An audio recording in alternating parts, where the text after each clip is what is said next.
Hello everybody! Today we're making 6 bonnets. So I'm using materials that I had left over from my blanket jackets, if you know what that is.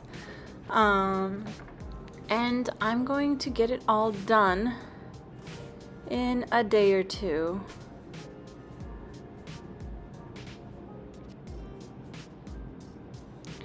So we made the base from felt fabric that I already had, and the rest of it we're just gonna cover with this blanket fabric.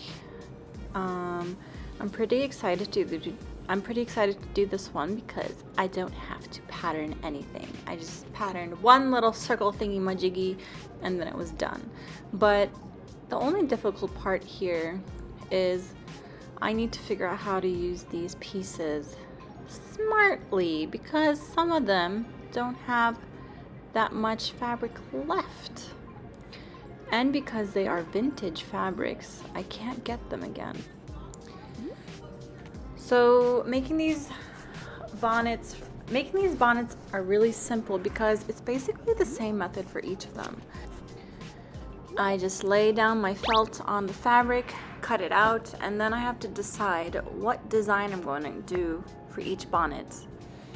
They are all similar, but because each blanket has a different type of fabric, I have to see what works with it rather than working against it.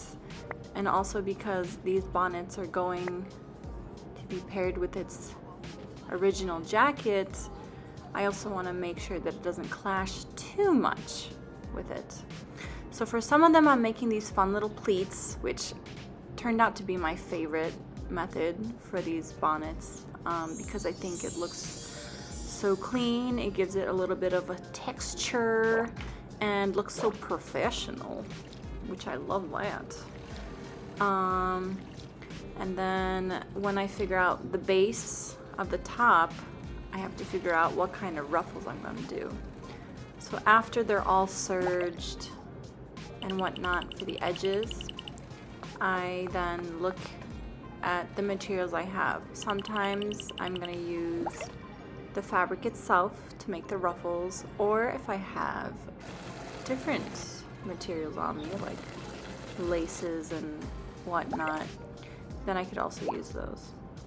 Some of the pleated ruffles came already pre-made because they were on the pillows, but there were many times where I had to take it all apart and do it all over again, which is okay because again they are vintage and sometimes they were just not feeling its best life. So yeah, but that was pretty easy too. It wasn't that much of a hassle. And then after I do fix the ruffles and whatnot, I just sew them directly onto the bonnet after I finish the bias trimming at the edges.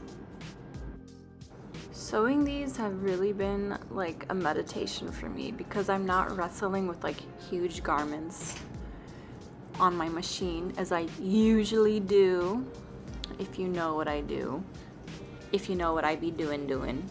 And they were just like so fun. I mean, they're so small, lightweight, which is something I never get to do. And even just like figuring out the design for them was so easy, and like I really got so much just joy. And I'm so happy with how they turned out. And honestly, I just want to make more.